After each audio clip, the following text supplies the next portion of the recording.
Et salut à tous les amis, ici j'accélère pour la chaîne ludique Underground et en peignoir, voire en cosplay de Où est Charlie version bleue mais du très pauvre.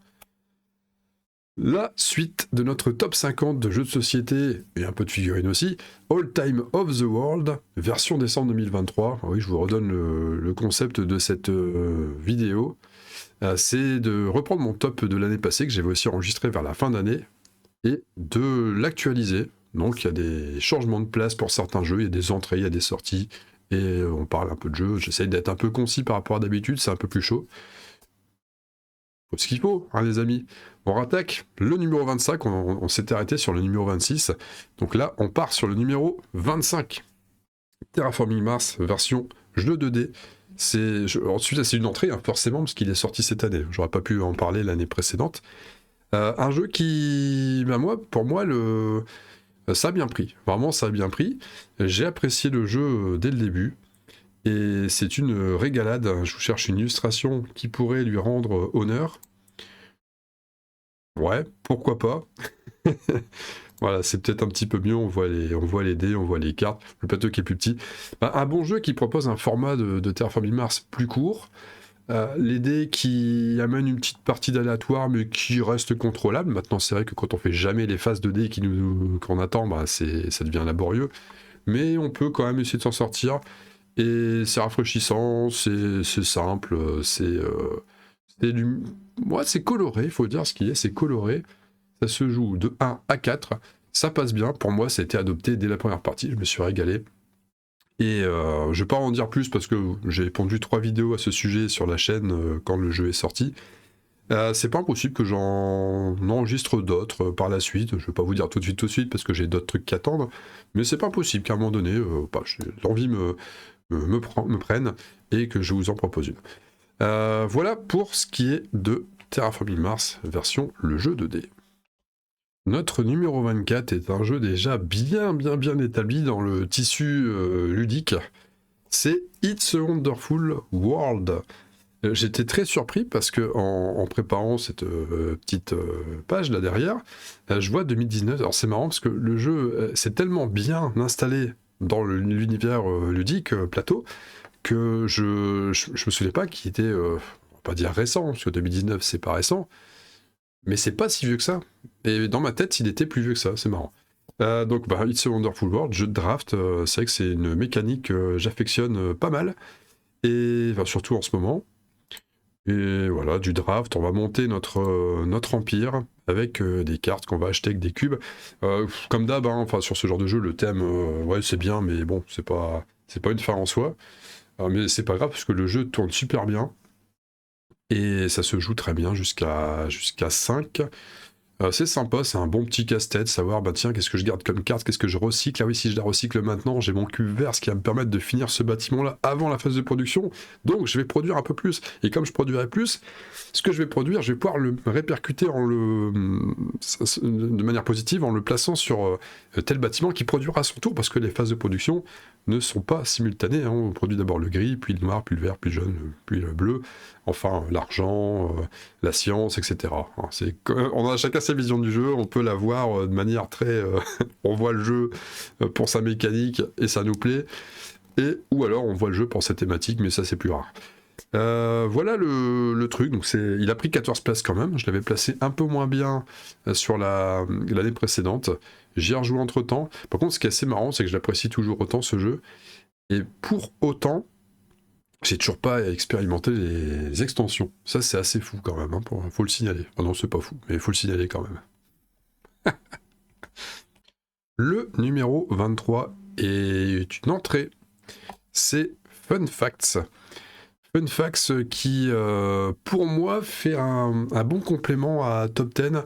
C'est pour ça que Top 10 ne sera pas présent sur ce Top 50 cette année. Non pas que je l'apprécie plus, c'est pas ça, mais je me dis qu'une fois qu'on a fait pas mal de parties de Top 10, ça fait un peu de bien, ça rafraîchit de repartir sur autre chose, même si on garde le même esprit. Et Fun Facts, c'est vraiment cet esprit. Donc, Fun Facts, c'est quoi? C'est un jeu sur lequel on va avoir un énoncé, un thème, et on va chacun de manière secrète, indiquer une valeur par rapport à ce thème. Alors, je veux dire, par exemple, pour vous, à quel point êtes-vous phobique des araignées? C'est le premier truc qui me passe en tête, sur une échelle de 1 à 100, bien sûr, hein. Et là, chacun va mettre, bah tiens, il y a Dédé qui va mettre 11 parce que lui, il n'a pas peur. On a Marie-Christine qui va mettre 99 parce qu'elle se fait littéralement dessus quand elle croise une araignée. Voilà. Et donc chacun va répondre secrètement, on va retourner le plateau. Et puis une personne va essayer de réorganiser une frise en respectant ce qu'elle pense être la vérité absolue. Alors et après on retourne, on compare, on voit, bah tiens, ah bah tiens, toi t'as pas peur des araignées, en fait je pensais que t'étais plus froussard que ça. Ah bah toi par contre, non, toi tu gères bien. Ok, et voilà, c'est parti game, c'est marrant, on compte le nombre de points, enfin on essaie de faire la frise ininterrompue, pardon, la plus longue. Et puis, mais ça c'est un prétexte. En fait, la plupart du temps dans ce genre de jeu, on compte pas les points, on s'amuse juste à rire des situations, ça crée des petits débats, des choses comme ça. Au bout d'un moment, vous noterez quand même dans le jeu que vous passerez outre les cartes et vous inventerez vos propres questions. Des fois, c'est un petit peu trop gentil et c'est marrant de rendre le truc un peu plus péchu. Voilà. Alors vous inventez vos thèmes du genre, ben tiens, quel est comment, à quel degré feriez-vous confiance à votre voisin de droite, par exemple, hein, sur une échelle de 1 à 100. Et ça fout la merde, un genre de truc. Mais bon, c'est ça aussi le jeu, hein. C'est se pousser dans nos retranchements, c'est plus marrant. Surtout les retranchements enfin, surtout les autres. Notre numéro 22. C'est du gros, c'est du lourd, c'est du gras, c'est du velu. C'est Projet Gaïa qui prend 9 places. Donc il est, à mes yeux, plus intéressant d'y jouer actuellement. En tout cas, j'ai plus envie de sortir que l'année précédente. Un Projet Gaïa, c'est le gros jeu de développement. On va monter notre moteur à point de victoire, hein, parce que c'est clairement ça, en étendant son empire dans l'espace, dans une galaxie. Hop, je vous montre la photo, c'est mieux, parce que j'étais en train d'en parler, je pensais avoir mis la photo, mais je l'avais pas mise. Voilà, donc ça prend de la place. Un jeu asymétrique, on a chacun une faction d'extraterrestres ou de terriens d'ailleurs, qui aura sa capacité, qui va rendre son gameplay un petit peu différent du gameplay des autres, ce qui va donner de l'intérêt, ce qui va donner envie d'y revenir. Et puis un arbre technologique en plus pour rendre la partie encore plus asymétrique, ce que j'aime bien. C'est là où je trouve qu'il est meilleur que Terra Mystica, c'est pour son côté arbre technologique. Et puis les plateaux vont pas être positionnés de la même manière à chaque fois, on va terraformer des planètes. Il y a des planètes qui vont être plus propices à notre colonisation que d'autres, en fonction de notre habitat naturel. On a tous des habitats naturels différents. Enfin, c'est bien, vraiment c'est du bon. C'est bien. C'est du très bon, c'est du costaud pour les niveaux gros jeux, c'est quand même pour moi un des meilleurs. Il y a un mode solo qui vaut ce qu'il vaut, enfin je dis qui vaut ce qu'il vaut, il est très bien. Il est très bien le mode solo, l'automa solo. C'est juste dans la lecture, faut être habitué quand même, hein. C'est pas l'automa qui propose la lecture la plus fluide, mais ça reste des challenges assez intéressants. Et puis après, de toute façon, c'est comme tous les jeux, hein. Vaut mieux quand même jouer en multi qu'en solo, c'est toujours plus sympa d'avoir des amis autour de la table. Numéro 21, il a gagné 5 places, c'est CS Files. Un jeu à rôle caché, il y a un meurtrier qui va choisir en début de partie quelle est son arme du crime et quelle est sa pièce à conviction parmi 8 cartes qu'il a devant lui. Et les autres personnes qui sont des enquêteurs vont essayer de retrouver le meurtrier. Enfin, presque tous des enquêteurs, car il y a généralement un complice qui sait qui est le meurtrier, qui sait quelle est la combinaison.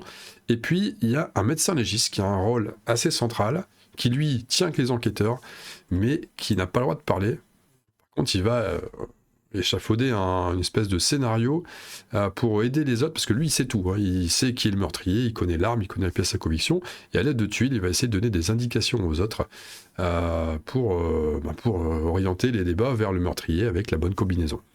Lui, il ne parle pas, il donne juste des infos, et les autres vont essayer de réfléchir, bah tiens, attends, donc le lieu du crime, c'est quoi? C'est l'hôtel. Donc attends, si c'est l'hôtel, ça se peut que le chandelier de Samuel, là-bas, soit partie intégrante de cette équation criminelle. Ah, mais lui, attendez, lui, il y a une serviette, non. Ouais, ouais, mais serviette, ça colle bien avec la clochette. On va dire que c'est un hôtel. une clochette pour appeler le room service. Pourquoi pas. Enfin voilà, c'est sympa, c'est des jeux comme ça, je trouve, à forte dimension party game, même si ça a besoin d'un peu de place quand même, mais il y a du coffre ce jeu, et on le sort souvent au club en ce moment, c'est cool. Je pense qu'on va le ressortir d'ailleurs là ce vendredi pour notre soirée Boostify Noël, ça va être cool, je pense. Hein. Ça peut jouer jusqu'à 12, donc c'est cool. Et même avec l'extension, je pense qu'on peut pousser un peu le nombre de joueurs. Voilà, donc pour moi celui-là, ça fait un moment que je l'ai, il est sorti en 2014 d'ailleurs, il a bientôt 10 ans ce jeu, mais il marche toujours quand on le sort, et c'est toujours un plaisir d'y jouer. Et oui, et ça c'est important de le souligner. Le numéro 20, alors ça va pas plaire à la communauté d'aficionados du jeu, mais c'est Horreur à Arkham JCE qui n'est, on va dire, que numéro 20 dans ce top mouture 2023. Il a perdu 16 places, il était 4 hein, quand même, il était super bien classé sur l'édition précédente de mon top 50. Pour quelle raison? On va dire que c'est simplement... On a pas mal joué cette année, et au bout d'un moment, on a envie de faire un petit peu de choses, c'est ça, faut pas point trop d'infos, comme dirait ma mamie. Non, c'est pas vrai, elle a jamais dit ça, mais on va dire que pour les besoins de la vidéo, elle a dit ça. Donc après, c'est cool, hein, c'est du JCE, c'est de l'immersion, c'est de la narration, c'est un bon partage avec Patrice, hein, vraiment, je me suis régalé à jouer la campagne avec lui, même si c'était pas la campagne que j'ai préféré jouer. Néanmoins, le partage du jeu était vraiment excellent. Voilà, pas beaucoup plus à dire, on en parle tellement sur la chaîne que je vais vite passer à autre chose, on va laisser un petit peu plus de visibilité aux autres jeux, mais vraiment, attention, c'est pas parce qu'il est 20 que je le renie, pas du tout, hein. J'adore toujours ce jeu, il n'y a rien à dire, c'est juste que j'ai d'autres attentes ludiques en ce moment, tout simplement. Le numéro 19, un grand classique de mon top, très très grand classique, le Perudo qui perd 4 places cette fois-ci, mais c'est pas grave, il remontera par la suite, ça va faire le yo-yo. C'est un jeu qui, pareil, qui restera toujours dans mon cœur de joueur comme possédant une part vraiment importante. Jeu de bluff, vous connaissez Pirates des Caraïbes, deuxième épisode, là, il joue les années de service de je sais plus qui, du père de Bill, je crois, un truc comme ça. Enfin, Bill ou Will Turner, c'est pareil, hein. Bill ou Will, c'est pareil en anglais. Voilà, donc des dés, on va parier sur des dés, leur valeur autour de la table, le nombre de dés qui est autour de la table, enfin sur tous les dés de la table, sauf on voit que nos propres dés, et puis on va perdre des dés à force de jouer au poker menteur, et de miser, et de surenchérir, ou de dire bah non, toi tu bluffes parce que ton annonce elle est un peu trop invraisemblable. On va vérifier, ah bah non, t'avais raison, il y avait 15-4, incroyable. Et ben je perds un dé, puis on est reparti sur une manche. Non, c'est fluide, on se marre bien, vraiment, ça fait partie de ces jeux où on ricane toujours de plaisir ludique. Donc celui-là, bon, pareil, hein, il aura toujours une petite place dans mon top sans problème. Avec les petits fours et le coca. Nous en arrivons au numéro 18, qui est l'île au trésor. Il prend 7 places, il les gagne, hein, les places. Il les prend. L'île au trésor, qui est un jeu asymétrique où on a un joueur qui va être emprisonné, qui va donner des indications aux autres pirates. C'est un joueur pirate, c'est donc John Silver, qui va donner des indications aux autres pour trouver son trésor, mais pas trop vite, parce que il sait que les autres, ils vont pas forcément partager le butin avec lui. Et les autres, bien sûr, veulent trouver le trésor pour le garder pour eux-mêmes et se barrer après tranquille et partir en retraite. La petite particularité du jeu, c'est qu'on a une belle petite carte où on va pouvoir faire des tracés dessus, parce qu'en fonction des indices, on va éliminer des zones, etc. Donc il y a un côté, on écrit sur la carte, on est face à la fin pour refaire une partie. Les parties sont pas très longues, il y a une notion de bluff. Donc John Silver va pouvoir donner des indications qui sont pas toujours bonnes. Parfois elles sont soit bonnes, ou soit peut-être qu'elles sont pas bonnes. Ça c'est excellent. Et la petite faiblesse du jeu, c'est que on va parfois attendre un peu son tour quand on est un des pirates, on va dire standard, alors que quand on est donc John Silver, bon, on joue tout le temps. Alors, on a toujours une interaction avec les autres, donc parfois un petit peu de longueur, mais vraiment le jeu, rien que d'en parler, j'ai envie de le ressortir. Enfin, il faut que je le reprenne d'abord, parce que hélas, je l'ai revendu et je le trouvais cool. Je pense que celui-là, je vais faire un petit tour sur Ocasio, je vais essayer d'en rechoper un, il est bien. J'avais pas essayé l'extension par contre, mais vraiment, le jeu de base est déjà très très très très sympathique. Le numéro 18, mesdames et messieurs, nous sommes sur Outlive. Numéro 17, j'ai dit 18 parce qu'il prend 18 places, mais c'est le numéro 17. Outlive qui bénéficie d'un petit, on va dire un petit geste de hype là, comme il est réédité en ce moment, ça en parle un petit peu, ouais, il y a des personnes qui sont motivées à l'idée d'y rejouer. Moi c'est un peu le cas aussi, on va dire que le jeu me manque un peu. On en a parlé il y a pas longtemps sur ma vidéo de Ocaseo, les jeux dont je me suis débarrassé un peu à regret. C'était le cas d'ailleurs aussi du jeu précédent, avec l'île au trésor. Donc c'est marrant, j'ai un peu le sentiment parfois de me répéter sur cette vidéo, parce que je vais dire un peu les mêmes choses. Donc Outlive, gestion de base dans un univers post-apo, on gère notre base la nuit, le jour on va explorer à la surface avec nos quelques survivants, et pour récupérer des ressources nécessaires pour mieux achalander notre abri. Souterrain, il y a un événement chaque jour, il y a la radiation à gérer, faut répartir nos survivants pour qu'ils soient utiles dans les bonnes salles, pour avoir certains bonus. Donc ouais, c'est vraiment sympa, j'aime bien ce jeu. Il est... ouais, je serais bien partant pour y rejouer un de ces quatre, là, hein, les copains du club, si vous l'avez proposé une partie, vous savez, vous pouvez me compter à votre table, hein, tout de suite. Hein. Passons maintenant au numéro 16 de ce top 50. Et là, ça va faire 3 d'affilée dont j'ai parlé dans cette fameuse vidéo de Ocaseo, les jeux un peu regrettés. On va causer de Chimera Station qui gagne 6 places, qui était 22 l'année passée. Et qui, on a encore joué d'ailleurs cette semaine. Ouais, c'est ça, sur Board Game Arena. Ce fameux jeu de placement d'ouvriers avec des ouvriers un peu kitsch, un tout petit peu kitsch en plastique comme ça, qui peuvent être customisés avec des composants jaune, rouge, violet et vert. Voilà, qui vont chaque composant va donner un petit effet en plus. Donc on va avoir des ouvriers qui vont apporter quelques petites particularités quand ils vont être posés, qui vont réaliser l'action du lieu où ils sont posés. Un plateau modulaire un plateau qui va recevoir des tuiles sales, qui vont le rendre différent à chaque partie, selon leur ordre d'arrivée dans le réacteur et selon si nous allons les construire ou pas. Machine à point de victoire, on est là pour essayer de viser du point de victoire. Il y a des combos à faire, c'est vraiment ce jeu, je trouve qu'il est, il a un peu passé sous les radars, il est très bien, mais son aspect kitsch à mon avis a dû en rebuter pas mal, d'autant plus que je pense aussi qu'après c'était une maison d'édition qui avait peut-être pas autant de moyens en termes de com que certaines autres, ce qui doit aussi expliquer pourquoi il n'est pas si connu que ça. Mais c'est vraiment un jeu que, pour ma part, je le recommande. Il est, pour ceux qui aiment bien les jeux euros, allez-y, hein, faites au moins un essai, ne serait-ce que sur Board Game Arena, ça vaut le coup d'aller faire un petit détour sur Chimera Station. Donc ça, c'est du validé de chez validé. C'est bien sympa. Un grand classique qui nous attend à la 15e place, et il a perdu une petite place depuis l'année passée, c'est le mastodonte Gloomhaven, le mastodonte des Dungeon Crawlers, qui a longtemps trusté la première place du classement sur Board Game Geek, d'ailleurs le site communautaire de jeux de plateau archi référencé. Hein. Et donc Gloomhaven, Dungeon Crawler. Alors Gloomhaven, c'est vrai que ces derniers temps, j'y ai pas trop joué, même mes campagnes là, lancées sur la version numérique, sont un peu en suspens. C'est parce qu'il y a tellement de jeux sur lesquels on a envie d'aller y passer du temps qu'on peut pas jouer à tout.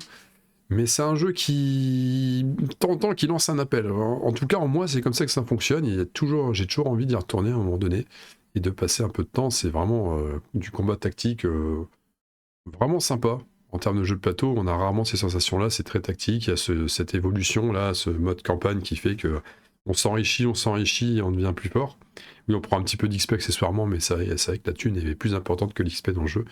Et les persos qui ont tous un gameplay tellement différent, et même chaque perso peut avoir plusieurs façons d'être développé, c'est riche. Le côté carrière, d'un seul coup on perd notre perso part en retraite, on en prend un autre, on part sur un autre gameplay, c'est cool. En petit bémol, c'est le côté ça prend de la place, et quand on est tout seul, il faut tout gérer, c'est un petit peu fastidieux. Mais sinon, ça reste quand même toujours du bon. Gloomhaven, il n'y a pas de déception sur ce jeu. Hein. Ses défauts, ils sont très peu nombreux, et ils sont... le jeu est d'une telle qualité que On peut oublier ses défauts sans problème, on lui pardonne aisément. Numéro 14, un jeu avec lequel, pour beaucoup, vous m'avez découvert sur YouTube. Donc un jeu qui a fait vraiment les belles heures de la chaîne. On va causer de Terraforming Mars. Alors, qui ne connaît pas Terraforming Mars ici? Donc le jeu qui a fait beaucoup parler à sa sortie, à la fois parce qu'il était tellement bon, et en même temps parce qu'il était tellement moche. Et malgré tout, il a fait son trou, et c'est vraiment une référence. Terraforming Mars, on va dire 8 ans plus tard, parce que c'est sorti en 2016, on arrive en 2024, donc 7-8 ans plus tard, il fait encore office de cadre du jeu de société version public expert. Et c'est du bon, hein, c'est du très bon. Alors il est plus que 14, je l'avais mis que 21 quand même l'année passée. Parce que j'étais en fin de cycle vis-à-vis du jeu. Là, j'ai pas beaucoup joué à Terraforming Mars. Donc je parle bien de la version de base, hein. Je parle pas de la version jeu de dés ou de la version Expédition RS, je parle du jeu de base. Et j'ai assez peu joué au courant de l'année 2023. Parce que j'ai tellement joué déjà avant que je voulais, encore une fois, parfaire mon expérience de joueur en essayant d'autres jeux. Mais je ressens plus le besoin d'y retourner là actuellement que au moment d'enregistrer mon top l'année passée. Donc c'est du bon, on va développer son moteur de production pour mieux terraformer Mars et mieux engranger des points de victoire. J'ai jamais été aussi succinct en le décrivant. Côté asymétrique, avec les corporations, qui vont nous donner une orientation, et à partir de là, on va essayer d'aller choper les objectifs et les récompenses pour prendre des points et ne pas les laisser à nos adversaires, parce que c'est pas coop du tout. Et en solo, c'est tout aussi intéressant. Enfin, en tout cas, moi j'ai toujours bien aimé la version solo. Tout le monde n'est pas forcément fan de la solo, mais moi je l'apprécie beaucoup. Et que dire des extensions qui apportent tous leur lot de joyeuseté. Donc là, c'est du bon, c'est du validé 100% du temps, Terraforming Mars. S'il n'est pas dans le top 10, c'est uniquement parce que ça fait un moment maintenant que je le pratique, mais il faut renouveler la chose de temps en temps. Je dis ça, mais on va me taper sur les doigts quand je vais vous donner les tout les premiers du top, là. Je parle de renouveler, mais voilà. Je vais pas développer plus, vous aurez la surprise un peu plus tard dans la vidéo. Le numéro 13. Un jeu avec des vikings, un jeu de draft, mais pas que, un jeu de draft et de placement aussi de majorité, c'est Blood Rage. Blood Rage qui gagne une place, il était 14 l'année passée, il est passé 13. J'apprécie toujours ce jeu, c'est un vrai régal. Les figurines sont vraiment sympas. Pour un jeu de plateau assisté par figurines, on va appeler ça comme ça, parce que c'est pas un jeu de figurines, c'est un jeu de plateau en réalité. Les figurines sont juste des meeples un peu améliorés. Enfin là, c'est grandement amélioré. Les figurines sont belles. Il n'y a que le plateau qui est un peu contestable en termes de beauté. C'est pas fou, mais comme les figurines sont belles, ça passe. Alors là, à l'image, on voit des figurines non peintes, ce qui représente une pure hérésie, les amis. Quand vous avez des figurines dans un jeu, mais peignez-les. C'est dommage de jouer. C'est marrant, ils utilisent des cercles comme compte score. Ils n'ont pas compris qu'il y avait un token qui était prévu pour ça. C'est amusant. Enfin bref, on drafte nos cartes qui vont permettre d'améliorer nos clans et les rendre asymétriques. Après, une fois que les cartes sont draftées en début d'âge, on va jouer des actions, donc se placer, piller, jouer des cartes justement, et faire des déplacements, et jouer des quêtes. Et à la fin de l'âge, on voit si les quêtes sont accomplies ou pas. Et en fonction de ça, on va augmenter aussi, même en pillant d'ailleurs, hein, nos caractéristiques de clan qui vont nous rendre plus forts. On aura plus de rage pour jouer encore plus d'actions sur l'âge qui suit. On aura plus de cornes pour jouer encore plus de figurines sur la table, parce qu'on est limité, on ne peut pas jouer autant de figurines qu'on veut. Et on aura plus de haches pour gagner encore plus de points de victoire lorsque nous remporterons des batailles. Voilà grosso modo le jeu. Il y a un Ragnarok qui tombe à chaque âge. Enfin, il y a le plateau se réduit à chaque âge. Il y a 3 âges dans la partie.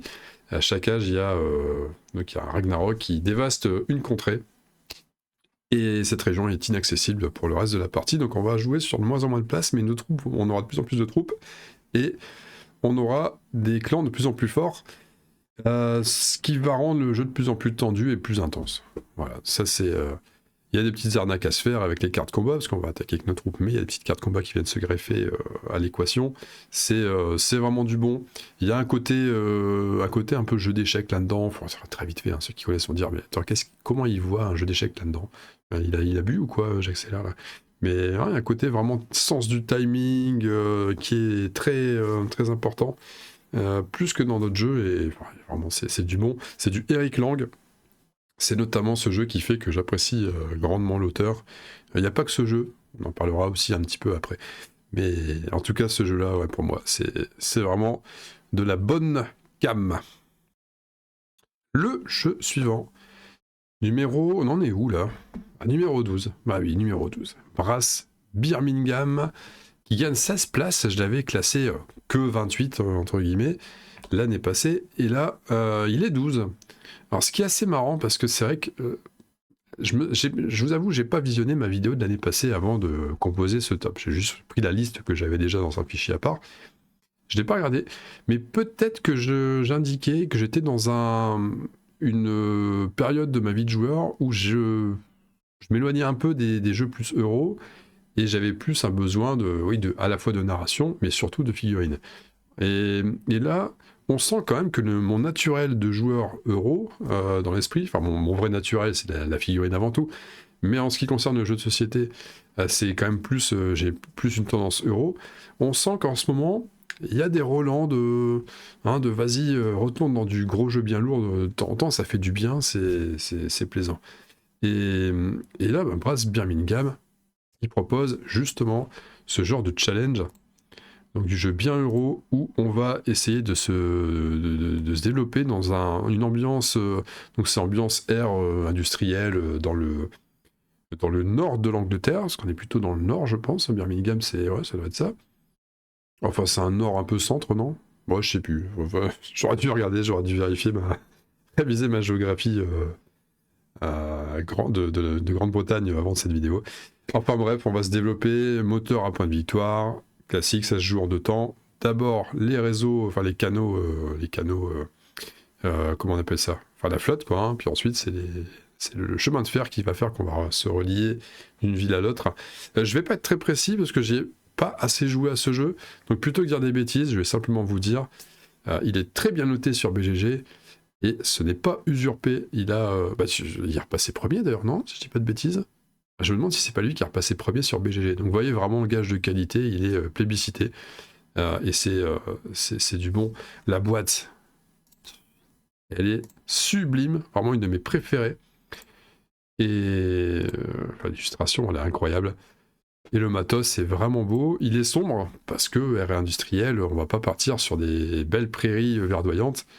Mais autant c'est une période de l'histoire qui m'ennuyait toujours à l'école, autant via ce jeu, je m'y plais à m'y rendre sans problème. Voilà pour Brass. Notre numéro 11, donc qui échoue. Est-ce qu'on peut vraiment parler d'échouer?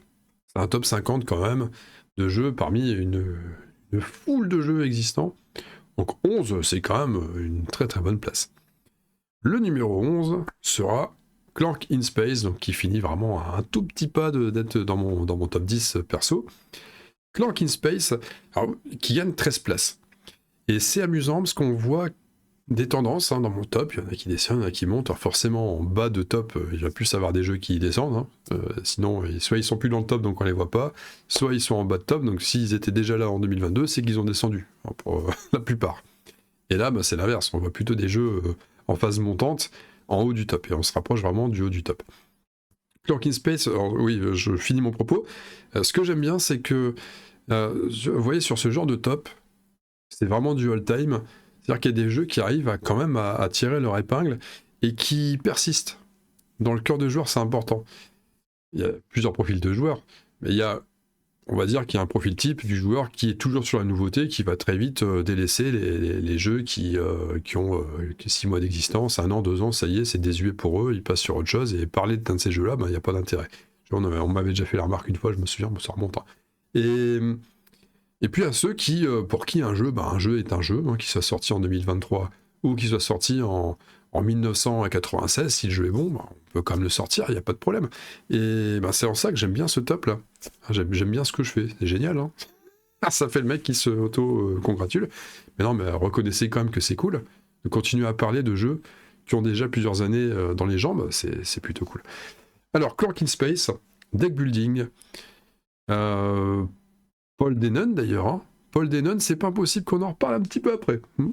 Pas impossible. Donc je vais pas trop en dire là-dessus. En attendant, Clank, donc c'est deck building et on va... Ils ont une belle table pour jouer. C'est cool, ça, jouer dans une table comme ça. Ouais. Quel plaisir, on perd pas les pièces, il y a des rebords, il y a un fond comme ça, espace, qui colle bien avec le thème. Donc on va essayer d'aller dérober des objets à je sais plus qui d'ailleurs, un grand méchant, parce que nous on est les gentils voleurs, hein, c'est bien connu, qui vont rapporter des points bien sûr ces objets, avant de repartir dans nos petites navettes là, de secours là, et hop, et on se sauve, et on compte les points à la fin.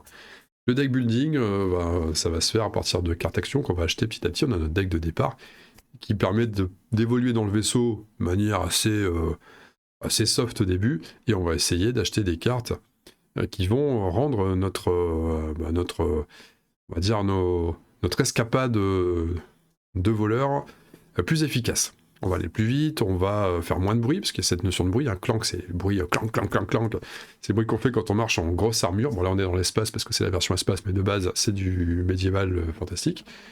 Et donc, plus on fait de bruit, plus il y a de cubes dans ce petit sac. Et le sac, et ben, des fois, le méchant va faire « Ah, qu'est-ce qui se passe? J'ai entendu du bruit !» Puis on va piocher, puis on va voir quel joueur a fait du bruit. Et si un joueur fait trop de bruit, ben, il est aspiré par le méchant et la partie est finie.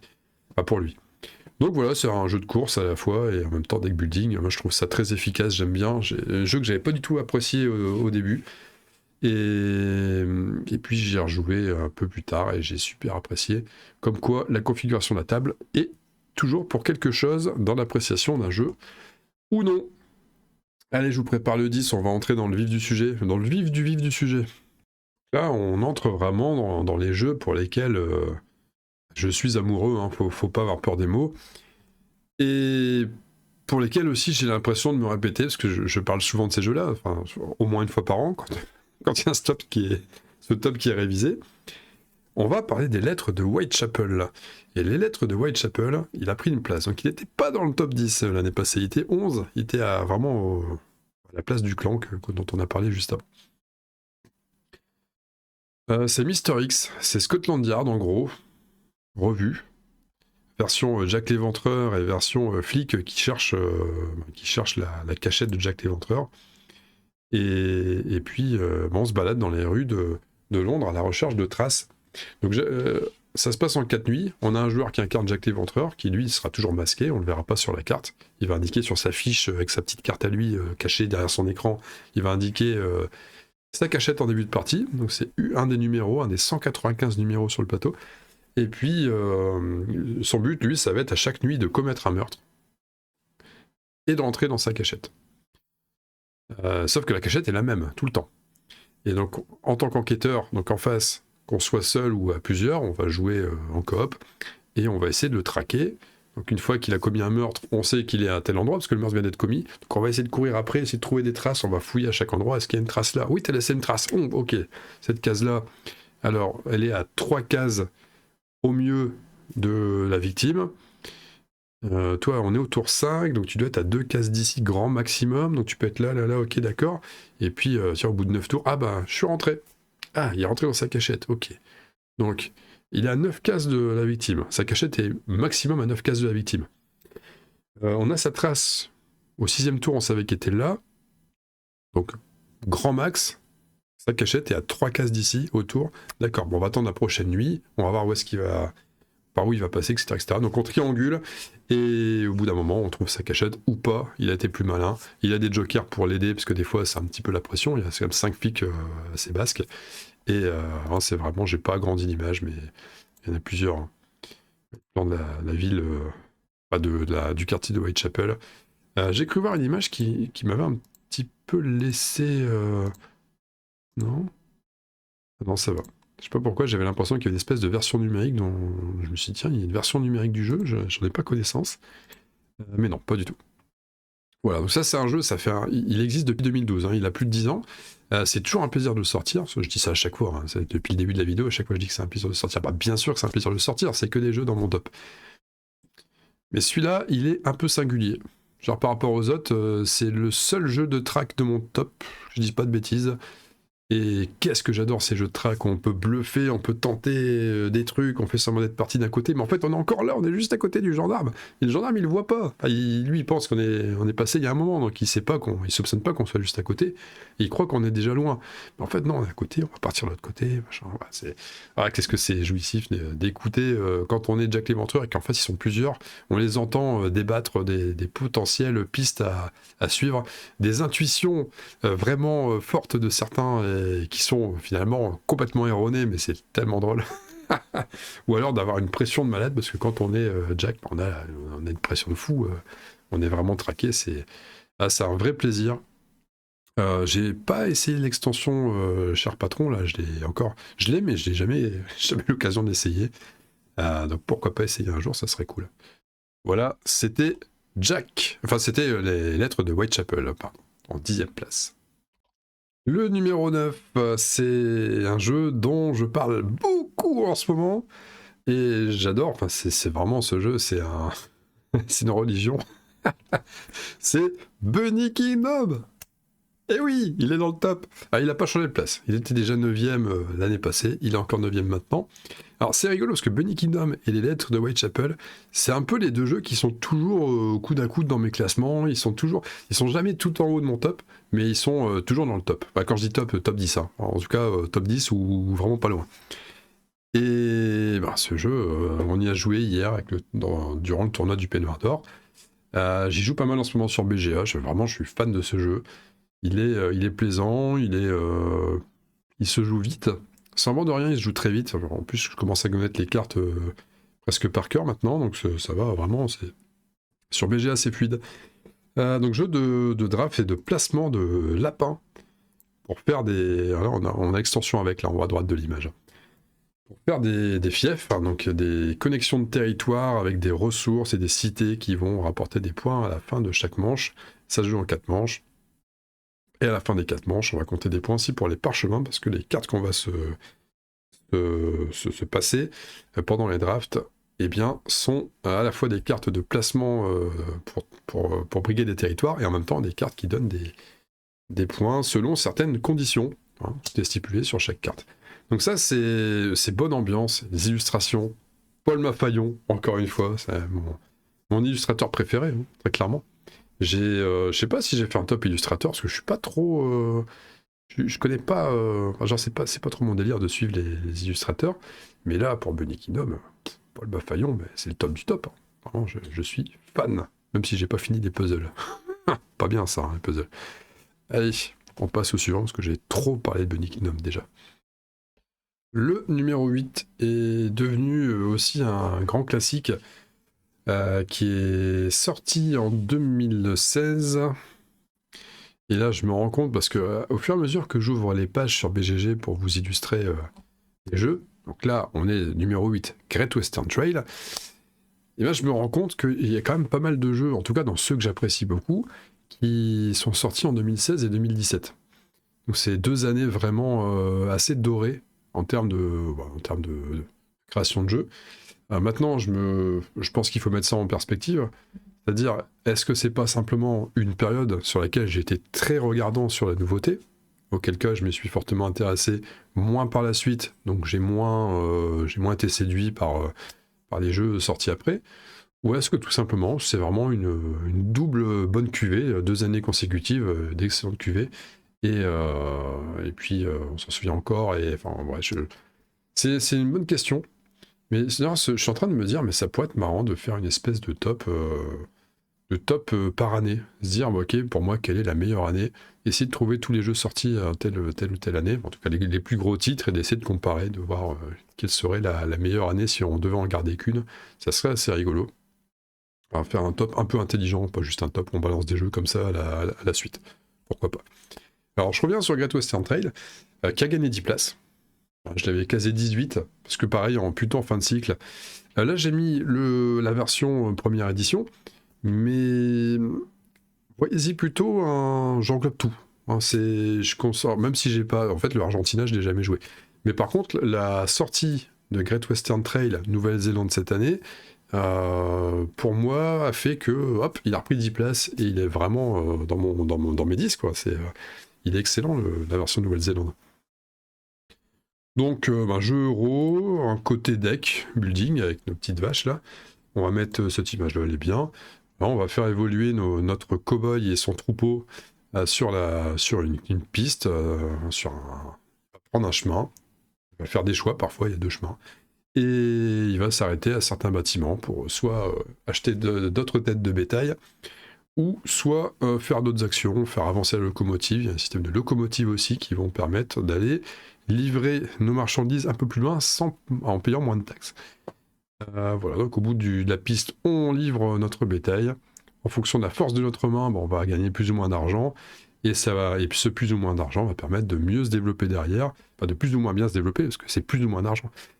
Et voilà, donc un pur jeu euro. Il n'y a d'aléatoire que l'arrivée des vaches dans l'offre. Et que l'arrivée des employés sur la piste de recrutement. Sinon, qu'on me dise si je me trompe, mais non. Du bon, vraiment du bon. C'est un jeu euro pour lequel je suis pas super fort parce que j'aime tellement me balader avec mon bonhomme et essayer de faire tout. On a tellement envie de faire tous les bâtiments que on en oublie parfois de l'essentiel et de se focus sur quelque chose qui nous ferait gagner. Mais c'est pas grave parce que le jeu est tellement plaisant à sortir. Je l'apprécie vraiment. Et la Nouvelle-Zélande, je vous le dis, la version Nouvelle-Zélande est excellente. Et dernier argument que je me fais comment dire ça, je m'en fais un porte-parole de cet argument parce que je le trouve vraiment impactant, c'est le prix du jeu par rapport au matos et par rapport à ce qu'il propose. C'est indécent tellement le rapport qualité-prix est excellent par rapport à ce qu'on peut voir sur les autres jeux. Donc vous voyez, pour 40 balles à peine, enfin 42, quelque chose comme ça, 45 on va dire, vous avez un jeu d'une telle qualité et d'une telle édition. Foncez les yeux fermés. Je vous prépare le 7. A Song of Ice and Fire, les amis. Game of Thrones. Jeu de figurines. Eric Lang. Je vous avais dit tout à l'heure que j'allais vous en reparler d'Eric Lang. Ben voilà. Alors il n'est pas seul sur le coup. Il y a aussi un dénommé Michael Shinall. Mais enfin moi je retiens surtout Eric Lang parce que je le connaissais déjà, notamment via Blood Rage. Donc un jeu de figurines où on va se mettre sur la tronche avec une faction de Game of Thrones. Donc on va chacun choisir une faction. Dans la boîte de départ, il y avait initialement les Stark contre les Lannister, le fameux affrontement de Game of Thrones, le grand classique, on va dire. C'est le classico de la série, enfin de la saga plutôt. Et on va retrouver donc des régiments certes, mais surtout les personnages emblématiques de la saga et de cet univers par Mr. Martin. Alors, est-ce qu'il est à la plage, Martin? Je sais pas. Est-ce qu'il décrit vraiment la suite de ses bouquins? Je sais pas non plus. En tout cas, adaptation ici en jeu de figurines. Super, on est vraiment à mi-chemin entre jeu de société et jeu de figurines, c'est-à-dire qu'on a les codes des jeux de figurines, c'est-à-dire on a nos régiments, on compose notre armée avec un certain nombre de points, on va payer nos unités, hop, on se fait une partie à 40 points, d'accord, ok, je vais mettre ces 2 unités-là à 5 et 6 points, le personnage non combattant à 4 points, je vais le mettre. En général, le général il est gratos. Je vais mettre un petit lieutenant là en attachement à 1 point. Ok, hop. Bref, on compose son armée. Et après, sur la table, on a les règles classiques. Allez, on va faire un déplacement. Je vais attaquer. Est-ce que tu as la portée avec la réglette? Ouais, j'ai la portée, c'est bon. Ah, il y a l'élément de décor, il faut que je le contourne. Des trucs comme ça. Là où on voit que c'est quand même assez proche du jeu de plateau, c'est que ça reste relativement plat quand même pour du jeu de figurines. Plat, je veux dire en termes de relief. Les décors, par exemple, ce qu'on nous livre avec le jeu, on le voit ici, là c'est un marais, vous voyez, donc c'est juste une tuile forme marais qui est posée au sol, et c'est du 2D, quand même, pur et dur. Bon, rien ne nous empêche d'imprimer des trucs en 3D pour rendre la chose plus belle, mais ça fait un peu plateau, ou alors Wargame à l'ancienne, tout ça. Et puis, il y a la dimension plateau politique, enfin, les actions un peu politiques, là, parce qu'on a aussi des personnages qui ne combattent pas et qui vont aller nous donner des bonus à notre tour de jeu. Plutôt qu'activer d'unité, on va pouvoir activer un personnage non combattant qui va nous offrir, par exemple, une petite phase de mouvement supplémentaire sur une des unités, qu'elle ait déjà été activée ou non. Hop, c'est une phase de mouvement cadeau, donc ça peut créer des petits pièges. Donc c'est plus subtil que ça en a l'air. Quand on voit le jeu de prime abord, surtout moi qui suis issu de l'école Warhammer, je me suis dit ouais ok c'est des armées avec quelques régiments, ça va être un peu... on rentre dans l'art, on voit ce qui se passe et celui qui a le plus de chances au dé gagne la partie. Eh bien non, c'est beaucoup plus subtil que ça. Il y a des choses à combiner, il y a des trucs à faire, il y a des arnaques à jouer, parce qu'on a un paquet de cartes aussi, j'en ai pas parlé, mais on a des cartes aussi, on a quelques cartes en main au démarrage, on a un deck, en fonction donc on a un deck de base avec la faction qu'on joue, pardon, j'ai un petit chat dans la gorge, et on a quelques cartes qui viennent s'ajouter en fonction du leader qu'on va jouer, et chaque armée a plusieurs leaders disponibles. C'est du bon. De toute façon, il serait pas 7ème et il n'aurait pas conservé sa place de 7ème entre l'année passée et maintenant si c'était pas un bon jeu. Et puis, qu'est-ce que je voulais dire? Déjà, quand on aime l'univers Game of Thrones, on est content de retrouver les personnages. C'est des illustrations, c'est pas les photos des acteurs de la série TV, parce ça prend comme modèle les bouquins et pas la série TV. Mais en tout cas, on les reconnaît. On reconnaît un Sir Jaime Lannister, Cersei, comme on voit sur l'image ici. En face, bien sûr, il y a du Robb Stark, du Ned Stark, c'est ça.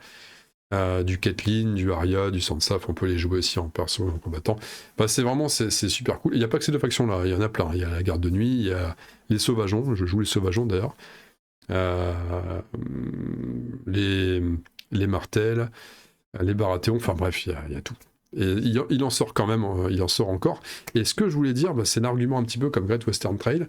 C'est pour moi un des jeux de figurines où on joue des armées, parce que ça reste quand même des armées, les plus abordables, malgré une hausse de prix qui a eu lieu en début d'année assez substantielle malgré tout, mais ça reste quand même abordable par rapport aux autres jeux de figurines. Initialement, en tout cas quand je m'y suis mis, à ce moment-là, on pouvait commencer le jeu avec 150 balles. Ça paraît énorme comme ça, 150, mais pour du jeu de figurines, je peux vous assurer que c'est pas énorme du tout. 150 balles pour une belle boîte de départ qui donne quasiment ce qu'il faut pour démarrer le jeu, plus 2 boîtes à côté pour dire de varier les personnages et d'avoir une unité en plus, et hop, c'est torché, on est bon, on est prêt à jouer. Donc et puis après, on dépense un peu plus si on veut un peu de variété au niveau des régiments, mais honnêtement, pour 150, 200 balles, on est vraiment confortable. On a déjà une bonne... on a de quoi assurer de nombreuses parties tout en conservant un intérêt et toujours un minimum de découverte à chaque fois derrière. Donc voilà, vraiment excellent jeu. J'ai un regret, c'est de ne pas y jouer assez ces derniers temps. Cette année, je l'ai un petit peu délaissé à Zoyaf. Donc Song of Ice and Fire, en contracté, ça donne à Zoyaf. Je l'ai un petit peu délaissé au détriment d'un autre jeu de figurines dont je vais parler encore un petit peu après, bien sûr, il est classé un peu au-dessus. Mais qu'est-ce que c'est bon, c'est un plaisir d'y retourner. Allez, je laisse un peu de place pour les autres, parce que là, j'en ai beaucoup parlé de Azoyaf, quand même. Mon numéro 6 n'a pas bougé de place non plus, il était déjà 6 l'année passée, il reste 6, et c'est Star Wars Rebellion, qui est, à mon sens, un jeu vraiment exceptionnel. Un jeu en un contrat exceptionnel, ça aussi, il faut quand même le signaler, parce que c'est pas tous les jours qu'on en croise. Et donc Star Wars Rebellion, on est sur l'univers Star Wars. Oh, quelle surprise! Et on va... donc un joueur va affronter... Et on est dans la série 4, 5, 6. Donc les 3 tout premiers épisodes. J'en ai parlé dans ma vidéo Caseo d'ailleurs, jeu débarrassé à regret. Donc je vais peut-être pas trop en faire là-dessus, parce que j'en ai pas mal parlé déjà récemment. Mais ouais, dans les grandes lignes, joueur empire qui essaie de trouver la base rebelle, joueur rebelle qui fait tout pour retarder le joueur empire qui est vraiment massivement supérieur en nombre. Et il y a des cartes missions pour aller récupérer des petits avantages, pour gagner du temps justement pour le rebelle. On a des leaders qui font office de... pas dire d'ouvriers, mais c'est eux qui nous donnent des actions. Alors, les leaders vont nous permettre d'agir sur des cartes missions comme sur des déplacements. On peut très bien jouer en se déplaçant beaucoup, on peut très bien jouer en jouant beaucoup de missions. Il y a une phase production, un tour sur 2, on va produire, donc on va devoir conquérir des planètes qui vont produire des choses. pour être encore plus efficace en termes de combat derrière. Il y a des phases de combat, bien sûr, on peut pas échapper à des phases de combat, qu'elles soient aériennes, enfin spatiales, ou terrestres. Et, ouais, et puis il y a ce côté chat et la souris, quand on est rebelle, on se sent vraiment traqué. Et quand on est le joueur d'Empire, on se sent tout puissant. Mais qu'est-ce qu'on galère quand le joueur rebelle joue bien, qu'est-ce qu'on galère à trouver sa base, parce que soit on la trouve, mais alors c'est galère d'aller dessus, parce il nous met des bâtons dans les roues dans tous les sens, il nous sabote des systèmes pour pas qu'on produise, des gros croiseurs hein, notamment, ou soit on galère à le trouver, et lui il mène bien sa barque, il fait des blagues, ou il déménage au dernier moment s'il sent que ça craint trop. Et puis on retrouve les persos de la saga qu'on aime bien. On peut jouer l'empereur pour les méchants, on peut jouer Luke, on peut jouer Yoda, on peut jouer plein de beaux mondes. Donc c'est du bon. Extension quand même très fortement suggérée, parce qu'elle apporte... on va dire qu'elle fluidifie les combats. C'est pas qu'elle fluidifie les combats, c'est qu'elle les rend un petit peu meilleurs à gérer, même si ça reste pour moi un peu la faiblesse du jeu, la gestion des combats. Je trouve qu'il y avait peut-être un petit peu mieux à faire. Mais enfin, honnêtement, c'est pas acheté non plus. Hein. Le jeu est vraiment excellent. Prévoyez du temps et arrangez-vous pour affronter un adversaire de votre niveau, sinon ça sera dommage, la différence de niveau va rendre la partie trop facile et pas intéressante pour l'un, et trop dure et pas intéressante non plus pour l'autre. Voilà. Mais là c'est pareil, hein, là on est de toute façon dans le top du top, allez-y les yeux fermés, c'est peut-être un petit peu cher à l'acquisition, 100 balles de jeu quand même avec l'extension à 40, c'est un budget. En gros vous choisissez, hein, soit vous partez sur Azoyab, soit vous partez sur Star Wars Rebellion. Enfin, après avec Star Wars Rebellion il n'y a pas besoin d'extension. Hein. Vous avez l'extension, mais je veux dire, il n'y a pas de surcoût derrière, il n'y a pas d'autre achat à faire. Alors que sur Azoyaf, vous allez racheter des boîtes de régiment derrière. Le numéro 5, et c'est fou, encore un jeu de 2017. Hein, comme quoi, 2017, c'est fort. Très fort. Anachronie, il a gagné 3 places. Il était 8ème l'année passée, il est maintenant 5ème. On se rapproche vraiment du top, là on est dans le gratin. Dauphinois d'ailleurs. Et donc Anachronie, une belle boîte, qu'est-ce qu'elle est belle cette boîte aussi, elle est réussie, hein, une des plus réussies de toute l'histoire du jeu de société. On est sur un... On va vous montrer quelques photos. Dommage, j'en avais une pas mal, bon on va prendre celle-là qui est un peu plus triste, mais elle reflète bien. Ah là en plus c'est solo, là, il y a le plateau du Chronobot. 1 à 4 joueurs... J'en ai aussi parlé d'ailleurs dans la vidéo des regrets au Caseo, comme quoi hein, c'est marrant, il y a plein de jeux dont je me suis débarrassé, mais pourtant que j'apprécie énormément. Donc on a une base, jeu asymétrique d'ailleurs, on a chacun un leader qui a une capacité particulière. La faction aussi, il y a quelques trucs qui changent par rapport aux autres factions. Et puis on va développer sa base pour des points de victoire, toujours pareil, on est dans du pur euro. Que dire de plus, on va programmer des actions, enfin on va programmer des mechas, parce que les mechas vont nous permettre d'aller briguer certaines actions dans la ville, qui est un peu dangereuse d'accès, parce que radiation, machin truc, on est dans un monde post-apo, donc forcément dans l'air ça se passe pas très bien, il y a plein de saloperies. Et on peut aussi jouer des actions dans sa base, où là c'est moins craignos. Donc bien sûr ça demande des ressources spéciales d'activer les mechas, hein, donc je dis les mechas, c'est des exos armures, des choses comme ça. Et donc voilà, on va recruter des ouvriers qui, une fois qu'ils vont agir, vont être fatigués. Donc de temps en temps, il va falloir les mettre au repos. Ça va coûter soit du temps, ou alors ça va nous faire perdre des points. Du temps ou de l'eau, je sais plus, j'ai un petit doute, j'ai un petit trou de mémoire. Et puis il y a une notion de temps. On sait qu'il y a eu un cataclysme, parce qu'on est dans un monde post-apo, et on sait qu'il va en avoir un autre. À la fin de la manche 4, entre la manche 4 et la manche 5. Et à partir de la manche 5, le jeu va quelque peu s'accélérer parce que les actions de la ville vont être plus fortes, mais elles ne vont plus être jouées qu'une seule fois pour tout le reste de la partie. Une fois que toutes les actions sont jouées, la partie est finie. Ce qui fait qu'on jouera soit 5 manches, soit 6, soit 7. Mais on peut jouer que 5 manches, ça peut arriver. Et on va essayer d'évacuer nos hommes pour gagner un max de points, et la façon d'évacuer est différente selon la faction. Il y a une prise de temps, petite particularité du jeu, on peut emprunter des ressources à l'avenir. On peut aller faire un voyage dans l'avenir pour emprunter des ressources, les dépenser, mais il faudra les rembourser plus tard, il faudra revenir dans le passé pour les rembourser, sinon on va prendre des malus, enfin, ça peut créer des petites distorsions et des anomalies qui vont nous mettre des handicaps dans le jeu. Et le jeu encourage bien sûr les voyages dans le temps pour rembourser, donc encourage en gros l'emprunt de marchandises, qu'il faut pas trop le faire parce que c'est délicat, c'est dangereux, mais il faut le faire quand même parce que ça rapporte des points. C'est assez subtil. Voilà, c'est du très bon. La qualité du matos la qualité du matos est étonnamment engageant, je trouve, même si quand on le voit comme ça d'aspect, ça peut paraître assez nébuleux. J'y retourne quand vous voulez hein, sur ce jeu. Vous me dites j'en ai un chez moi, viens. J'habite à 5 minutes, je viens. J'arrive même à la nage, hein, s'il faut, il n'y a pas de souci. Le numéro 4, qui termine au pied du podium, c'est une entrée incroyable. Le jeu arrive et il est direct 4. Assez fort. Hein. Je vous avais parlé tout à l'heure de Paul Denen, je vous avais dit j'en reparlerai un petit peu après, c'est le moment.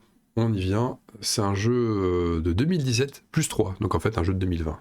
Quel plaisantin je suis. Petite blague. Dune Imperium. Là, on est dans le lourd, là. On est dans le lourd du lourd. C'est clairement le jeu en ce moment que j'ai, en termes de jeu de plateau, que j'ai toujours envie de sortir tout le temps. On en a fait un il n'y a pas si longtemps au club, on en refait un vendredi, la semaine prochaine au club, là, pareil, on s'est déjà programmé ça avec un pote. D'ailleurs, hein, Patrice, hein, si tu écoutes ce top, pardon, je sais que tu l'écoutes. Voilà, vendredi prochain, vendredi 29, là. Je crois que c'est le 29, ou 27, je sais plus, non 29. Donc ouais, qu'est-ce que c'est bon d'une Imperium, c'est deck building, on retrouve la patte Clank dans la façon de jouer les cartes, avec soit l'action grisée pendant la phase d'action classique, ou soit pendant la phase révélation, en fin de manche, quand on a, fin de tour, quand on veut plus, on n'a plus d'action à jouer, on va faire une révélation pour acheter d'autres cartes, et on va jouer la partie bleue foncée.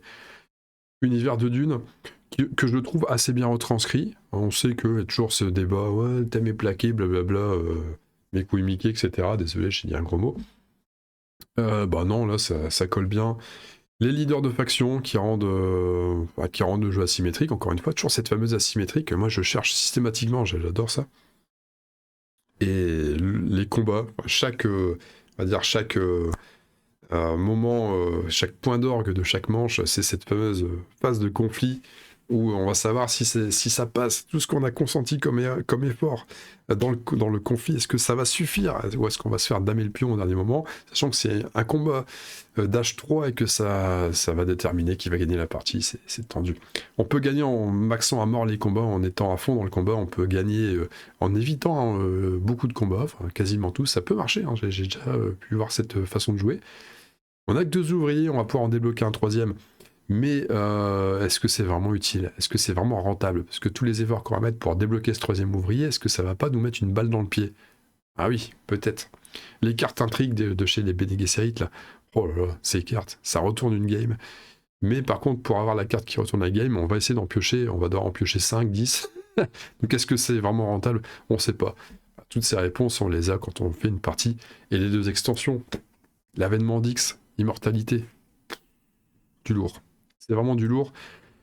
C'est un plaisir. Mais même en solo, ça passe bien. Les 2 automas là sont fluides à jouer. Ils mettent la pression. Les parties sont serrées. Enfin, c'est des parties, honnêtement, je me souviens facilement de mes parties. Et cette tension permanente en jeu, même quand on est largué dans le scoring, on est finalement pas si largué que ça, on peut toujours revenir, c'est vraiment, il est très très très très bien foutu ce jeu, il est très équilibré je trouve. Alors c'est rien que d'en parler, et la version numérique qui est sortie, qui est de toute beauté, c'est vivement les extensions d'ailleurs sur la version numérique, ouais je suis un petit peu impatient, mais bon, quand elles vont sortir ça va être une tuerie encore plus. Voilà, donc il mérite son entrée dans le 4 Dune Imperium. On va s'attaquer maintenant à notre podium chéri. Notre podium est la médaille de bronze. Et pour Carson City, voilà, même place. L'année passée, il était 3. Là, il est encore 3. C'est du jeu old school, 2009. C'est un des jeux peut-être les plus anciens de ma ludothèque. Enfin, j'ai des jeux plus vieux que ça, mais je veux dire, dans un registre ludothèque moderne, c'est peut-être un des plus anciens que j'ai encore. même si je m'en débarrasse pour une raison simple, c'est que j'ai commandé sur Game Foundry, je crois que c'est ça le nom, la version Big Box qui ressort là, que j'attends avec impatience d'ici quelques mois. Et c'est là où vous voyez, c'est là. Donc en attendant, moi j'ai cette boîte là, la boîte à l'ancienne avec le cow-boy un peu old school. Ça me fait vibrer, moi. Jeu de cow-boy, il y a des cow-boys. Qu'est-ce que j'allais dire? Oui, voilà. C'est le seul jeu pour lequel j'ai accepté un équivalent Kickstarter, parce que c'est pas Kickstarter, mais c'est le seul que j'ai pledgé. Je suis pas du tout fan de ce système. Bah, je le trouve cool, hein, le fait de pouvoir aider des auteurs qui se lancent, qui ont besoin d'un financement participatif. L'idée est superbe. Sauf que dans les faits, c'est pas trop ce qui se passe maintenant. Enfin, ça fait longtemps que c'est plus le cas. Maintenant, c'est juste les gros qui font ça, et puis voilà. Mais là, je l'ai fait pour cette boîte parce que la Big Box, je la trouvais chère d'occasion avant, et elle était introuvable nulle part. Et puis, ouais, ils ressortent le jeu. Édition Big Box, on y va. On y va les deux pieds sur la table, hein, en sautant. Très fort. Donc, c'est quoi Carson City? Pour que je fasse ça, c'est que ça en vaut la peine. Mais en fait, le jeu est pas si incroyable que ça. Hein. Attention, on parle d'un jeu où il y a clairement un effet Madeleine de Proust énorme. Et je sais pas pourquoi j'ai toujours apprécié ce jeu. Enfin si, je sais pourquoi. Thème Far West, déjà. Et puis un côté un peu euro. On va pas dire à l'agricola, parce qu'on n'est pas du tout à l'agricola. Mais un côté un peu euro où on peut se ditiller, on peut s'attaquer les uns les autres. On va pouvoir envoyer des cow-boys. Donc on est chacun des espèces de... des promoteurs, ou en tout cas des chefs de bande de cow-boys, mais pas des cow-boys qui vont détrousser tout le monde. Hein, des cow-boys qui s'installent dans Carson City. On va essayer de développer notre réseau immobilier. Tiens, dit comme ça envoie tellement pas de rêve. Ah, bref, on va construire des ranchs, on va construire des mines, on va construire des saloons, on va construire des drugstores. En fonction de ce qu'on va construire, on va gagner des revenus, donc ça va permettre de se développer encore plus. Ça se joue qu'en 4 manches, donc c'est pas si long que ça, en fin de compte, une partie. Mais d'autres moyens, et donc comment on va scorer des points?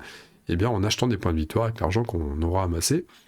Mais on a d'autres billets aussi, on va pouvoir aussi gagner des points en collectionnant en valorisant nos revolvers, c'est notre puissance de feu, qu'on va gagner justement en récupérant des cow-boys, ou en achetant des ranchs et des mines qui donnent aussi des flingues de base, voire la prison qui donne aussi des flingues.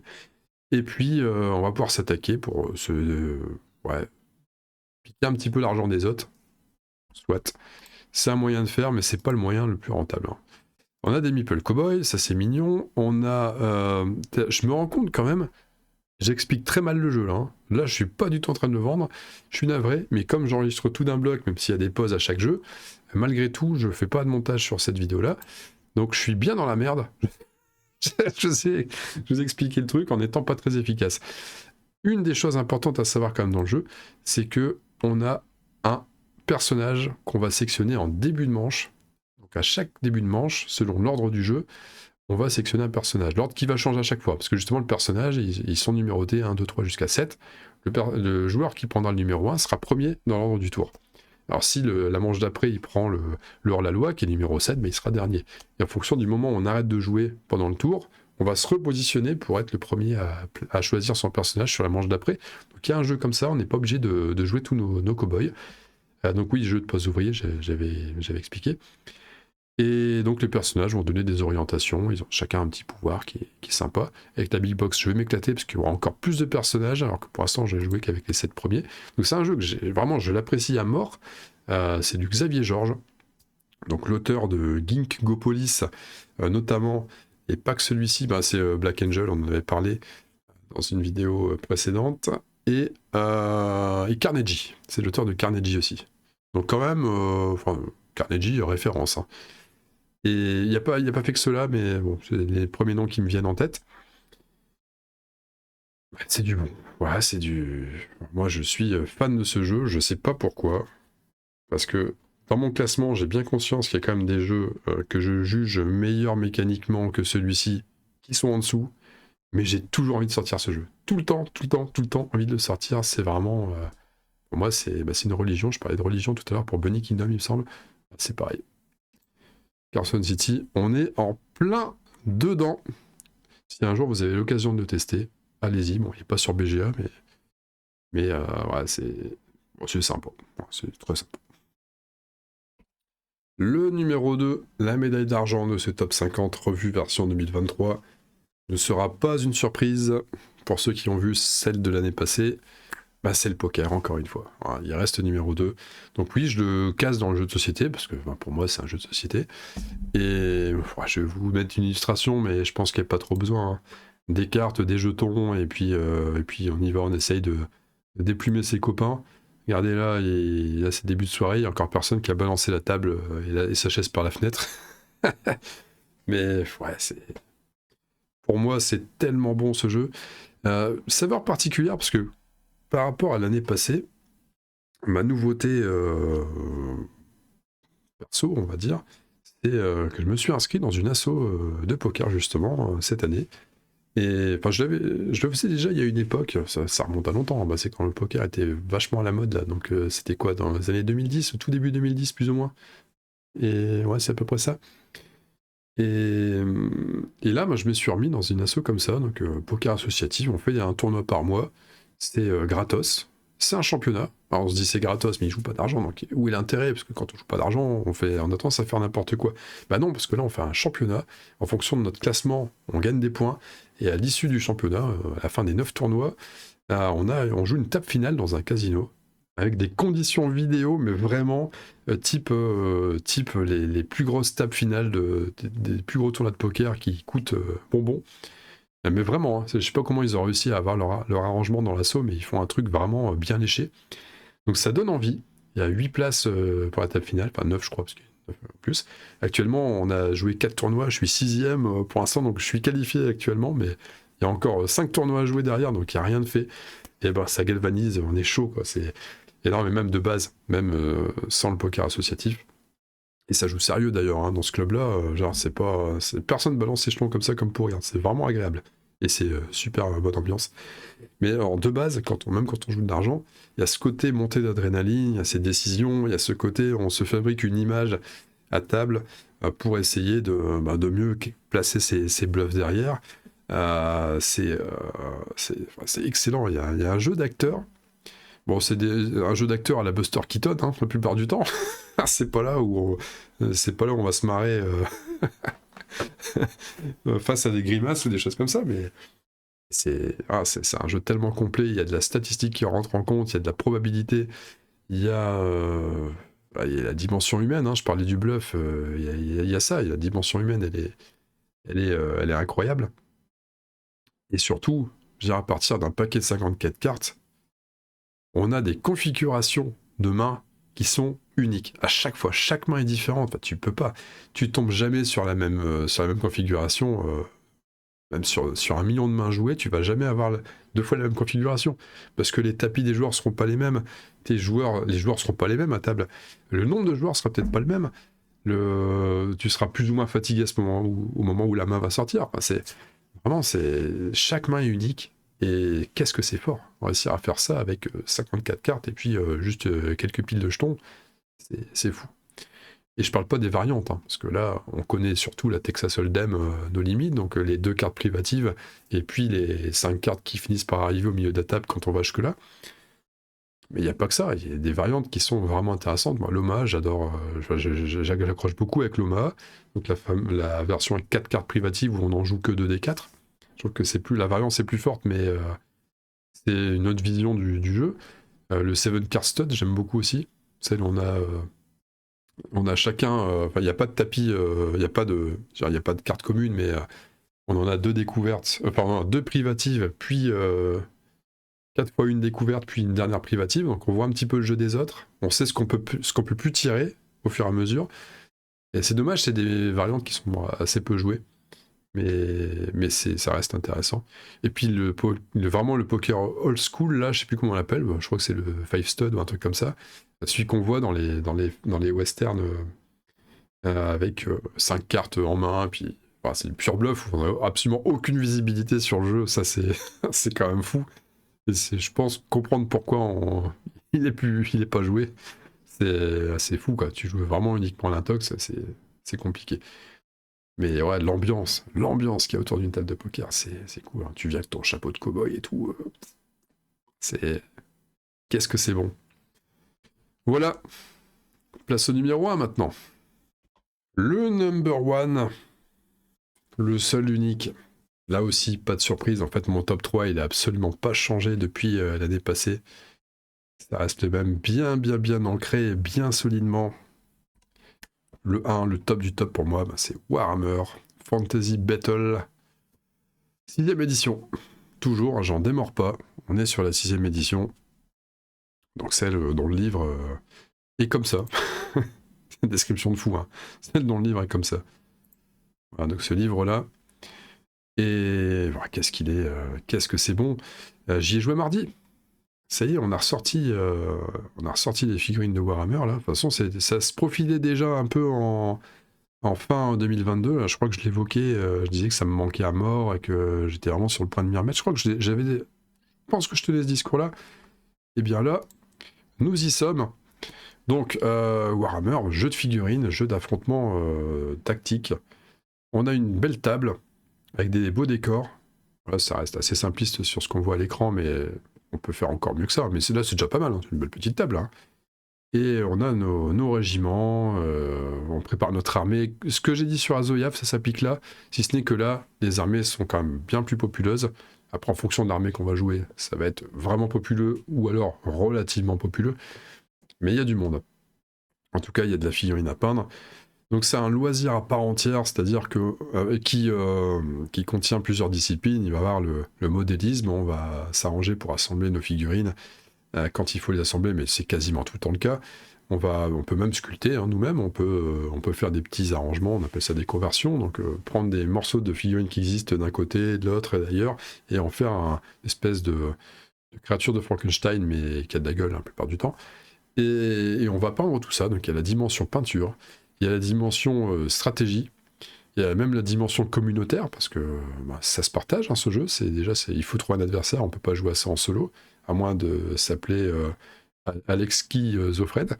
Et puis, tellement de combinaisons possibles, il y a tellement d'entrées, il y a pas mal d'entrées dans chaque armée, il y a une 12-15 armées existantes, et puis il y a tellement d'entrées dans chaque armée, tellement de possibilités de combinaison avec les objets magiques, les régiments les jouent par combien? Par 10, par 12, par 17, par... Est-ce qu'on met un état-major dedans? Est-ce qu'on met que le musicien? Est-ce qu'on met que le champion? Est-ce qu'on met que le porte-étendard? Est-ce que je mets une grande bannière? Est-ce que je vais jouer magie? Est-ce que si je joue magie, je mets quoi? Je mets un sorcier niveau 2, un sorcier niveau 3 à côté, en seigneur? Ouais, pourquoi pas. Il y a une foule de décisions à prendre déjà quand on prépare sa liste. Et après, sur champ de bataille, je vous raconte pas, hein, il y a encore plus de décisions à prendre. Ça se joue en 6 tours. Phase de mouvement, phase de magie, phase de tir, phase de corps à corps. Ok, c'est bon, on recommence, c'est à toi en face. Et on se met sur la tête, et puis c'est épique. Parce que l'univers de Warhammer fait que c'est épique. Donc l'univers de Warhammer, c'est quoi? C'est un dérivé de l'univers de Tolkien, un Seigneur des Anneaux, repris, remodelé, rendu un peu plus sombre, un peu plus gothique, et ça donne un jeu absolument génial. En ce qui concerne la 6ème édition, le jeu n'a pas toujours été aussi génial que je vous le décris là, et que je l'ai vécu. Donc la 6ème, sortie en 2000, c'est l'édition qui est arrivée après la 5ème et qui est arrivée avant la 7ème, hein. C'est incroyable ce que je vous dis. Ouais, parce qu'après 6 c'est 7 et avant c'est 5.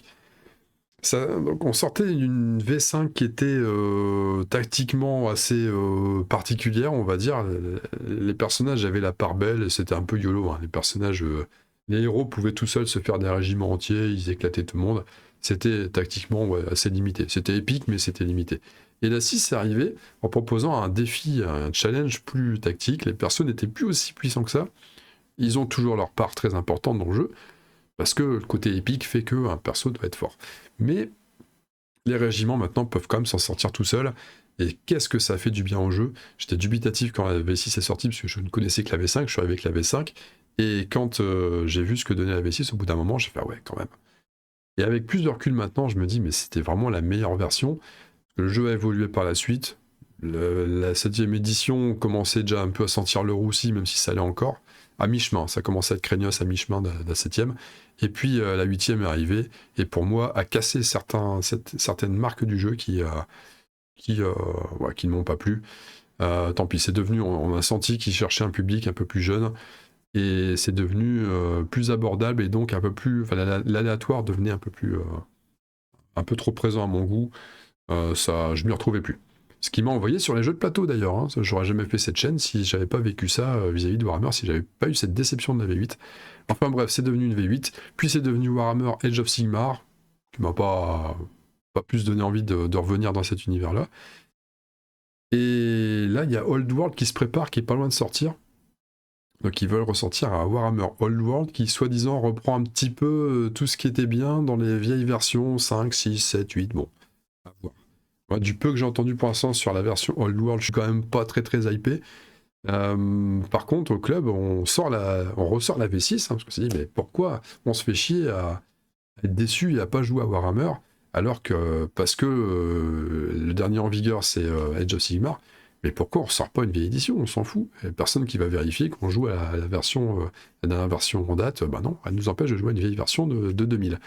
Donc on joue à ça en ce moment, et on se fait plaisir, on s'éclate comme des petits fous. Je me suis remonté mon armée d'elfes 620, ça y est, j'ai de quoi faire 2005 facile, en point. Et puis, la magie de l'impression 3D. Les amis, on est en 2023, bien quasiment 2024. L'impression 3D, on peut faire des tonnes de figurines pour nettement moins cher, et avec des modèles qui sont vraiment qualitatifs. Donc on peut jouer, c'est là où c'est marrant, et je vais faire un parallèle avec la NBA et Canal, etc., qui va sembler assez fantasque, et pourtant qui est révélateur. Quand j'étais gamin, la NBA, ça se résumait, et je crois que j'en ai parlé sur une vidéo, ça se résumait à un match par semaine sur Canal+, et encore quand j'avais la chance que le voisin de mon papy pense à l'enregistrer pour me passer la cassette VHS. Donc, je voyais ce que je pouvais voir, et c'est tout, quoi. Et maintenant, la NBA, c'est soit le League Pass où on voit tous les matchs qu'on veut en VO, soit en VF Beansport qui propose 2 matchs par semaine, 2 matchs par jour. 2 matchs par jour. Donc, ouais, 14-15 matchs par semaine. Et on voit ce qu'on veut, en fait. C'est devenu tellement... tout est devenu tellement abordable et tellement accessible. C'est incroyable. C'est pareil pour Warhammer. Genre, c'est un loisir qui reste cher, parce que c'est de la figurine, c'est d'investissement, et je parle même pas de tout ce qui est à côté, hein, matos peinture, modélisme, etc. Et tous les petits à côté, quand on se prépare des plateaux de mouvement, pour avoir nos régiments sur une seule plaque pour tout bouger d'un coup, pour que ça soit plus facile à manœuvrer. Non, juste la figurine, déjà, c'est cher. Mais avec l'imprimante 3D, maintenant, les imprimantes 3D ne coûtent pas si cher que ça. La résine, bon, ça a quand même un certain coût, mais quand on voit le nombre de choses qu'on peut imprimer avec une bouteille d'1 litre de résine à 40 balles, bah, on imprime beaucoup plus que ce qu'on aurait pu acheter pour 40 balles, parce qu'on peut encore acheter dans le commerce pour 40 balles. 40 balles, parfois, les gros personnages vont être 60, voire plus, 80 balles. Il y a un personnage unique qui va valoir 80 parce qu'il a une certaine stature. Non, moi, je peux en imprimer 25 avec ma bouteille à 1 litre, quoi. C'est assez incroyable. Donc, ouais, voilà, on peut faire ce qu'on veut, on peut jouer toutes les configurations d'armées qu'on se refusait de jouer à l'époque parce que ça coûtait trop cher de partir sur des armées entières de telle ou telle troupe un petit peu loufoque. Là, on peut se faire plaisir. Ouais, je peux me faire un délire full cavalier sauvage de Kurnous en Sylvain, comme pour déconner, quoi. Il suffit juste que j'imprime, que je pète, bien sûr, mais c'est devenu tellement abordable. Donc voilà, donc je m'éclate, hein. Je me suis récupéré d'autres livres d'armée que je jouais ou que je jouais pas à l'époque. Hein, on s'imprime des Skavens, on s'imprime des morts-vivants, et en plus des Sylvains, et on va s'imprimer des hommes lézards bientôt, puis un petit peu d'orques aussi, parce que c'est rigolo avec des gobelins. Enfin, vraiment, on se fait plaisir, on fait ce qu'on veut. Il n'y a pas de limite. Sky is the limit, hein. C'est ça. Voilà, en tout cas, en ce qui concerne mon top. Donc oui, si on parle purement et strictement de jeux de plateau, mon numéro 1, c'est Carson City. C'est la conclusion que j'avais faite l'année passée sur mon top 2022. Donc mon vrai podium, ça serait numéro 1, c'est vraiment si on exclut le poker et Warhammer, on peut considérer que c'est pas forcément des jeux de société. Mon top 3 donnerait Carson City en 1, Dune Imperium en 2 et Anachronie en 3, avec un Star Wars Rebellion en embuscade, en embuscade des 2 autres jeux en embuscade, enfin des 3 autres, en 4. Et 4 Western en 5 pour couronner le tout. J'espère que ça vous a plu. Peut-être que vous avez découvert des choses au travers de ce top. C'est aussi le but d'un top. Hein. C'est pas uniquement de balancer une liste et de rien argumenter. Et j'étais quand même parti. C'est vrai que ma vidéo précédente, la première partie du top, j'ai été plus expéditif. Là, j'ai pris plus le temps de discuter. C'est aussi que j'étais simplement moins pris par le temps. Là maintenant, au moment où j'enregistre. Donc ça aide. Et puis, en fait, c'est tellement des jeux qui sont passionnants qu'on a du mal à se dire, bah, ok, je vais juste balancer 2 phrases à l'arrache et puis c'est tout. Celui qui s'intéresse, il ira creuser. Non, j'ai pris le temps, comme je fais habituellement. J'espère que ça vous a plu. Et je vous dis à très bientôt, à très vite, pour je sais pas quoi, mais on verra bien. Allez, salut. Et une pensée pour les amis qui soutiennent la chaîne, bien sûr. Merci à vous.